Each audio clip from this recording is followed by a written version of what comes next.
Hello everyone, Archive of the Forgotten Chronicles here, formerly known as Galaxy Wolf. I'll be shortening the name in the video from now on, so I'll be called Archivist in the videos. Today, we're going to be listening to chapters 2 and 3 of Izuku's project by redanick. So let's get on with the video. Chapter 2. Somehow, up until this point Izuku had managed to avoid most of the problems cropping up as a result of his baby, the spreadsheet. The media wanted interviews with the person who had released such a groundbreaking piece of work. People wanted to know if he was going to release more content. Heroes were scared, who was next? Izuku's friends hadn't caught on to the fact that Japan's most recent political upheaval was single-handedly his doing, for which he was grateful. Aizawa hadn't punished him, but was now treating him like a toddler with a grenade, a sweet child who could wreak unmitigated havoc at a moment's notice. Present Mike seemed to like him even more, oddly enough. His mom had taken one look at the news and deduced her son was behind it. She had hugged him, shed a single tear, and proclaimed how proud his father would have been. That was probably more unsettling than anything else that had happened. Despite all the unexpected backlash, Izuku had dealt with the situation through careful deliberation and forethought. This meant that it stung a little bit when all the shit he had been avoiding for 2 months caught up with him through sheer dumb luck. Izuku stared across the dairy aisle of his local convenience store. Self-proclaimed villain Dabi stared back, hand frozen in front of a box of string cheese. "I feel like I should probably fuck your shit up," Dabi said, "but I don't feel like it. Good job exposing Endeavor for the piece of shit he is, kid." Izuku felt like there was an epiphany on the edge of his mind, and Dabi's throwaway sentence had just pushed that epiphany over the edge.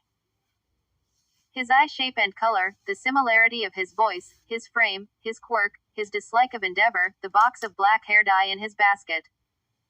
Izuku connected the dots. "You're Todoroki's missing brother, aren't you?" he breathed. Dabi's face went blank and tiny blue sparks began to erupt on his fingertips. "Wait, no, hold on, we can talk about this. You can't tell anyone if you're dead in a ditch somewhere," growled Dabi. "Yeah, well, we're kind of in the middle of the store, and I'm pretty sure there are cameras and stuff, but, I'm not going to tell anyone, so I'd really appreciate it if you could not murder me, thanks." Dabi scowled and stuffed his hands in his pockets. "My mom's a lawyer," Izuku blurted. Dabi looked at him like he had just declared his intent to marry a grilled cheese sandwich. "And you left because Endeavor was, right. So we can make you a legal case. And you could quit being a villain, and reunite with your family members that don't suck ass." Dabi looked lost. "Why? Why what? Why would you help me?" "That's what a real hero does, he helps someone whenever he can. But I also have a selfish reason, your brother is my friend. I want to make him happy." Dabi was silent for a long, strained moment before nodding tersely. He dropped his basket on the floor and walked away. "When you're done here," he called over his shoulder, "meet me outside." Izuku smiled like he was being held at gunpoint, or having his picture taken for his driver's license. "Hi, Mom. I brought home a friend." "How nice. What's your name, dear?" Inko asked, bullheadedly ignoring Dabi's suspicious, "Well, everything." "Dabi," he grunted. Izuku stared him in the eyes until Dabi averted his gaze and corrected, "Todoroki Tuya." Inko's face lit up. "Would you happen to be related to?" "Don't say Endeavor, don't say Endeavor." Tuya internally begged. "Izuku's friend Shoto." He untensed a little. "He's my younger brother." Inko suddenly regarded him with the intensity of hawk's eyes, which seemed so out of place on her sweet, genial face. "Izuku," she turned to her son. "Why yes," he yelped. "Am I putting together a court case against Endeavor?" she asked quietly. Tuya felt a drop of sweat roll down his neck. Scarily intelligent, he thought. Oh God, it runs in the family. Izuku nodded, every bit as serious as his mother. "Good, then get out," she said. "Wait, what?" Izuku did a double take. "You heard me," she smiled. "I'll work with your friend here, you go have fun." Izuku opened his mouth to protest. Yes, I know you can help, she interrupted, but I don't want you to. Let mommy take care of this one, sweetheart. I was wrong, too, you thought. She's worse. Alright, should I write more inflammatory literature, or something? I'm at a loss, Izuku said. Do whatever makes you happy, sweetie. Okay, he said, and walked off to his room, thereby abandoning Tuya to his fate. Once again, Izuku was accosted on his way into homeroom. Deku, Uraraka demanded while grabbing his hand. Is it true? Were you the one that published that spreadsheet thing? He nearly tripped and faceplanted, despite being stationary at the moment. Who told you? So it is true, Kirishima exclaimed. Todoroki said so, Uraraka said sheepishly, but we couldn't tell whether he was joking or not. He's just got that kind of face, you know. In the background, Todoroki looked at his face in his phone's reflection. He touched a hand to his cheek. Hey, what's all this? Kaminari asked, walking through the door.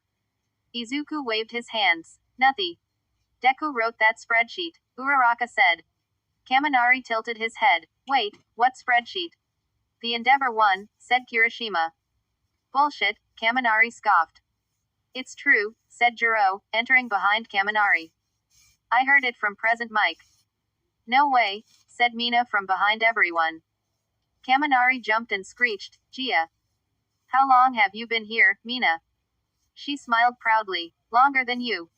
What's going on? Ojiro asked from the entrance. Several students clamored for Ojiro's attention, all trying to spill the tea. Izuku sighed. Today was going to be a long day. Izuku was tired of being stared at. It was only lunchtime, yet it seemed half the school knew his secret. For fuck's sake, even Monoma was leery of him. Monoma, every business student in the cafeteria and quite a few that Izuku was relatively sure were supposed to be in class right now was crowding him for an autograph, a word of wisdom. Or even just to offer him their lunch. To top it all off, Principal Nedzu had approached him about something.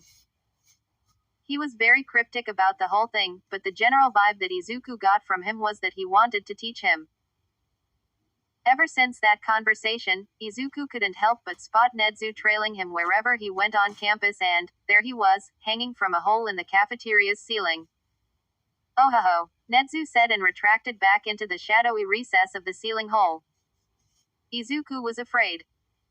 Several feet away, Tsuyu felt Minetta's grubby hand brush her butt and idly asked Uraraka, do you think Midoriya takes requests? Izuku's mission was, contrary to popular belief, not complete. In fact, he still had that piece of inflammatory literature he was still working on.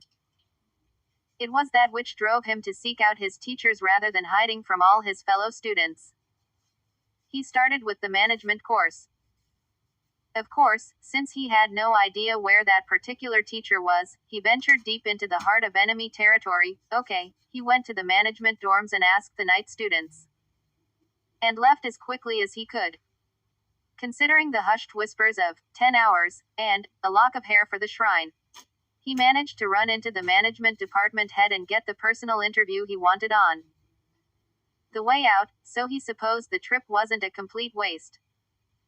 Next, he sought out his favorite teacher, All Might. Ah, Midoriya, I've been meaning to talk to you, he said. Really? Izuku tilted his head. What for? I heard a rumor that you released some nasty things about Endeavor. What was that for? He was a dick to me once and also I don't like the way he talks to Todoroki. That was his excuse and he was sticking with it. Besides, everything I said was true. If it was nasty, it's his own fault. All Might waffled. Well, yes, but be that as it may. You're friends with Todoroki, aren't you? Why would you go after Endeavor's reputation like that? Izuku smiled. It's the one thing he can't replace. All Might forgot how to breathe for a moment. What did you say? Izuku folded in on himself a bit in embarrassment. The bitch deserved it, he mumbled. Can I ask you a couple questions for an essay I'm writing? Yeah, sure, he said in a daze. After interviewing All Might, Snipe, Present Mike, 13, and, of course, his own homeroom teacher, Izuku was ready to head home. Uraraka and Todoroki were waiting to walk home with him, Uraraka because she had stayed late to ask Ectoplasm about the lesson and Todoroki because ? As soon as they hit the gate, they were bombarded by cameras, microphones, and overly eager journalists. One particularly brave reporter shoved a recording device in his face and demanded, "What made you decide to publish confidential information about a respected and upstanding citizen? Is it because you secretly hate heroes?" He put a hand on Uraraka's shoulder because she looked ready to combust, shot Todoroki an apologetic glance, and looked directly into the rude reporter's camera. "Secretly hate heroes. That means a lot coming from you, Ms. Tanaka, considering how often you expose heroes who have done nothing but their best. In fact, I believe you recently accused Mount Lady of wanton destruction of property, despite the fact that her rate of destruction is consistently below average. Not to mention your piece on Arrowhead, where you accused him of tax evasion." The reporter frantically flicked her eyes at the camera person, begging them to shut down the live feed. Izuku continued, "Not only was everything you said in that article blatantly false incendiary clickbait, but almost all of it was plagiarized from sources such as Herospiracy." Here he nodded to another journalist with the Herospiracy logo on his shirt, Pretty Prose, and even Wikipedia. At this point, the unfortunate Ms. Tanaka was hiding her face and perhaps even crying. Everyone's attention was completely captured by Izuku. Furthermore, he continued, "Your original claim that I released confidential information is also a lie. I cited every source I used, unlike you, each of which was public. You would have known this had you actually bothered to open the document. Seriously, how lazy can you get? Do I need to come to your office and click the works cited for you?" He looked around at all the cameras and microphones pointed his way. "And you people are hardly better. The last time reporters showed up at UA uninvited, they caused a security leak leading to the USJ attack. What if I or one of my friends with me had a flashback or a panic attack? Would you have publicized that too, you monsters? Go on, shoo, get out of here." The flabbergasted crowd looked at each other nervously before dispersing as if they had never shown up in the first place, like a herd of cats. "Midoriya," Todoroki said softly, "I'm going to marry you." WH. Izuku stammered loudly, hiding his red face. "Hey, I want in," said Uraraka. "So whose last name are we taking?" Izuku sat down on the ground and whimpered. "As you can see on this chart, crime in major cities such as Fukuoka, Tokyo, Musudafu and most notably Kyoto has decreased by a whopping 18% while public service and volunteer work on behalf of heroes is at an all-time high. Some say that the decrease in crime is a result of the increased volunteer work, but we here at NHK Newsline know the truth. Both of these things were caused by the so-called Endeavorgate movement. For those of you who don't know, this scandal was inspired by a spreadsheet released on several social media which compiled statistics from government resources and crisis mapping sites. These statistics detailed the magnitude of destruction, injury, and loss of life that several irresponsible heroes, most notably Endeavor, have caused throughout their careers. It has recently come to light that the document was authored by a first-year UA Hero course student named Midoriya Izuku. Yesterday, Midoriya released a multi-page report compiling the data from his spreadsheet into a research essay with a very controversial opinion. He feels that pro-hero Endeavor should be arrested and put on trial. Midoriya says, if Japanese pro-heroes are truly so weak and the system so poorly designed that would occur, then the system is defunct and needs to be dismantled and rebuilt entirely. He goes on to say that, if the Japanese government is too cowardly to bring Endeavor to justice as he deserves, then there will be no other option but to involve the United Nations. As surely the continued protection of a villainous person such as Endeavor is a sign of corruption and incompetence. Endeavor was unavailable for comment.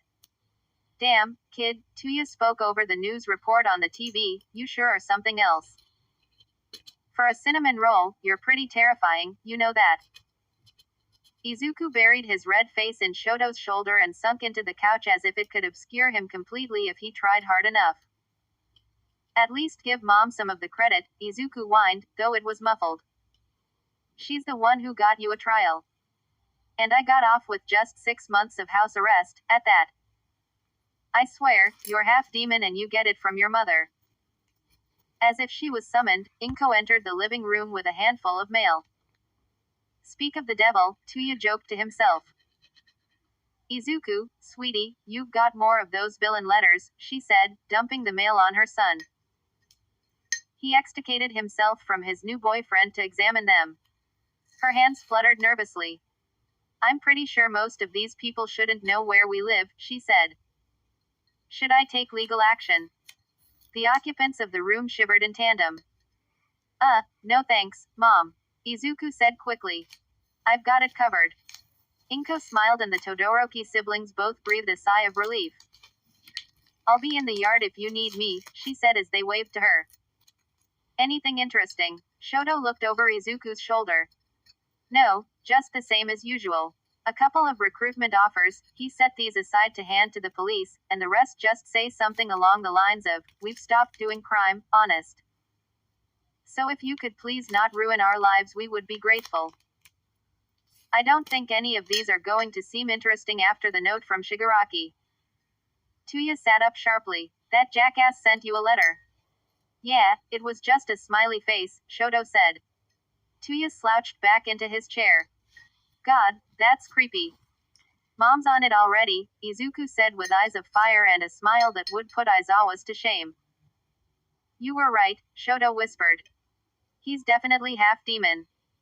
So as long as the hero in question, Aizawa's lecture was cut off by the emergency broadcast television in the room coming to life. Students and teachers alike all stared in rapt fixation at the reporter on screen, and more importantly, what was behind her. In the distance, several policemen could be seen escorting pro-hero Endeavor from his own home in handcuffs. Izuku stood up out of his desk and cheered. The rest of his classmates were frozen, unable to verbalize anything about what their resident cinnamon roll had accomplished. All his classmates, that is, save one. Bakugo raised his hand in a silent high five and Izuku took it with tears in his eyes, nearly shedding one when Bakugo didn't pull it away with a, too slow. Just this once, Bakugo said, you didn't suck.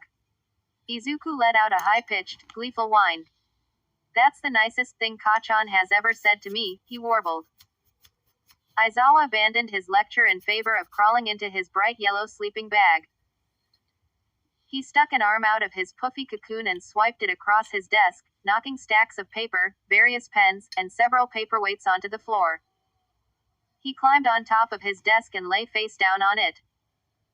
As the din of the television continued, he mumbled, thank God he's not a villain. Chapter 3. The Scourge of Hero Society.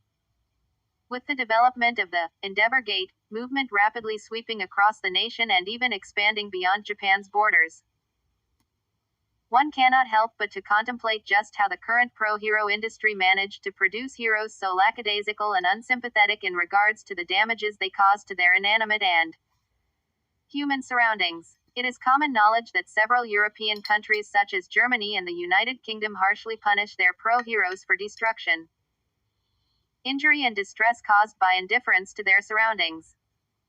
That is not to say that pro-heroes should never cause damage, even to the point of sacrificing a fight or civilian lives. Rather, these countries teach their heroes moderation and punish them for excess force. One of the only countries worse than Japan regarding punishments for lack of moderation is the United States of America. Some notable arrests for excess force include Germany's Schnellhund, who served 8 months in jail for striking 3 separate public buildings with lightning in his pursuit of French vigilante Gargouille. Spain's Phoenix, who served 3 months in jail and 150 hours of community service for setting an anonymous person's home on fire when aiming for a villain who calls himself Don Quixote, but is regularly referred to as El Patatas. England's Night Runner, who served 6 months in jail and 300 community service hours because he allegedly parkoured his way through 7 flats in order to make it to his Dungeons and Dragons game, which he was late for. It is a very striking fact that Endeavor has done many similar things to these heroes and on a much larger scale. Yet he remains ranked #1 on the national hero charts in the wake of All Might's retirement. Out of the 126 countries with a regulated hero system, 93 have instituted mandatory community service in order to maintain a hero license. 101 out of 126 have established punishments for brutality to opponents, be they villain, vigilante, or petty criminal. All of these countries, including Japan, have regulations involving loss of civilian injuries and lives lost, though Japan's laws are looser than many other nations. Japan also has laws regarding lives lost and injuries sustained on behalf of sidekicks and heroes cooperating at the site of a crime. Unfortunately, these laws are, like most of Japan's laws regulatory of the hero industry, inhibitive at best and derelict at worst. While some may argue that Endeavor, being the current #1 Japanese hero, cannot be lost so soon after All Might, it is imperative to recognize that he is not the only hero putting in hours, just the most well-known. Others may say that the system has functioned fine for a long time, and, if it is not broken, do not fix it, in the words of Counselor Watanabe. The simple fact of the matter is that the system is in fact broken. The fact that so many people believe that the system will collapse with the loss of one hero indicates that a major reform is in order. Starting with arresting Endeavor and putting him on trial for his flagrant disregard of the few hero regulating laws that Japan possesses. His place on the hero ranking chart should not grant him immunity to justice. One of the simplest issues lies in volunteer work, which inspires goodwill. In direct contrast with the majority of the UN, Japan does not impose mandatory community service on its heroes. In a personal interview, All Might has stated, "Keeping your hero license in America is harder than it is in Japan. I remember spending a lot of time at the animal shelter. Many heroes, such as Present Mike, perform volunteer work anyway. However, Endeavor is one of the many pro-heroes that perform community service work rarely."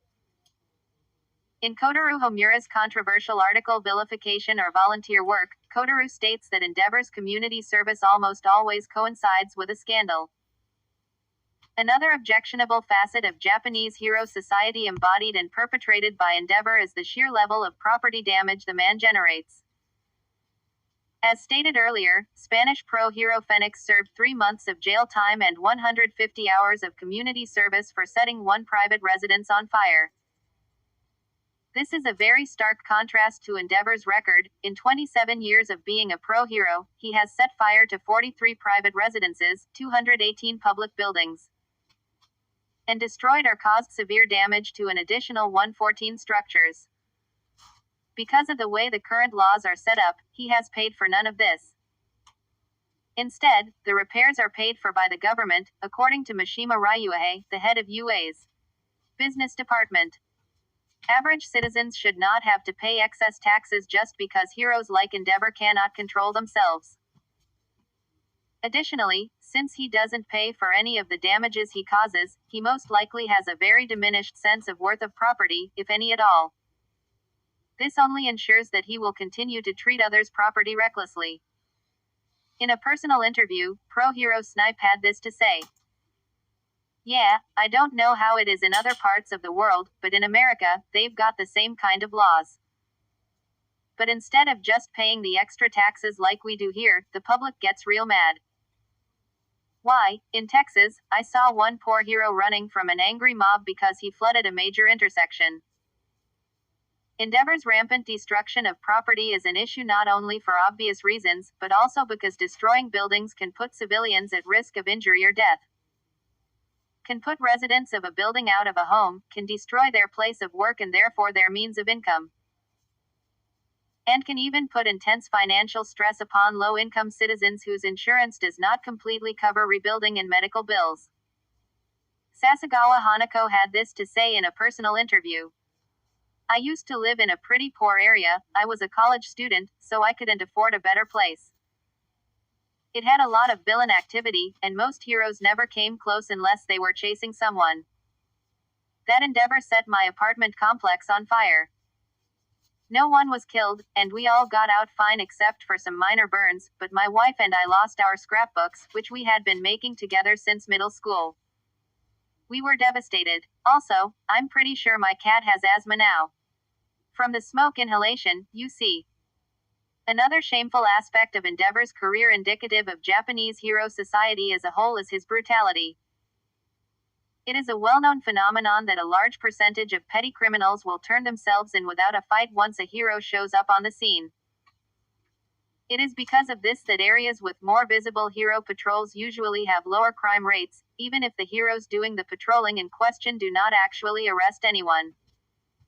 One of Endeavor's many ex-sidekicks, who has chosen to remain anonymous, claimed in a personal interview conducted over email that Endeavor kicks the living shit out of everyone regardless of their compliance. Some argue that if someone was committing a crime, they deserve to put taken in with force. This is a barbaric way of thinking, and a near-transparent pardoning of modified police brutality. Additionally, criminals in fear of brutality are more likely to take hostages and threaten innocent bystanders. Even if police brutality has suddenly become excusable to the general public, there still remains the very real possibility that an unfortunate bystander may be mistaken for a criminal. What if an excessively forceful hero captured the wrong person and ended up brutalizing an innocent? There have been cases of this happening not only in other countries but also in Japan, and many times the victim was left paying their own bills because the hero claimed it was an accident.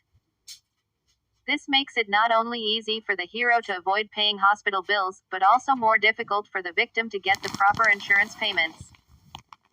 This happened to Masato Rinmaru, who said this in an interview with Yamamoto Ken regarding ex-hero Shadowmaster.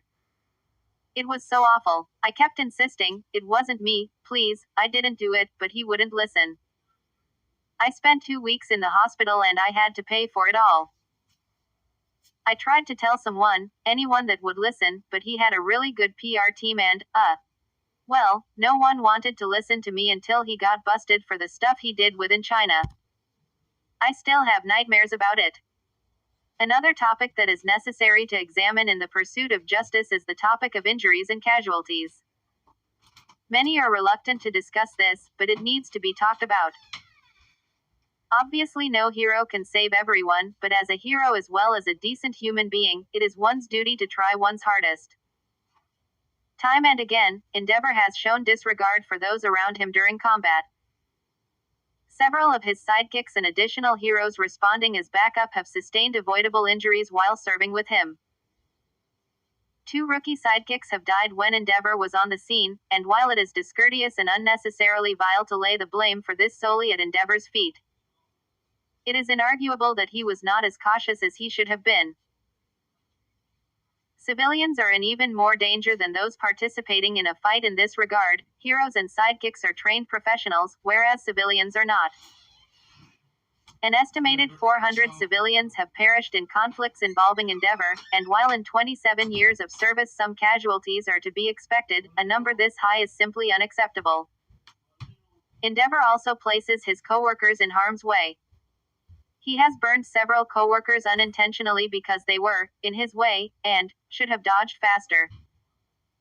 Debaters are split on this issue. Some say that it is common sense to keep one's distance while someone is using a fire quirk.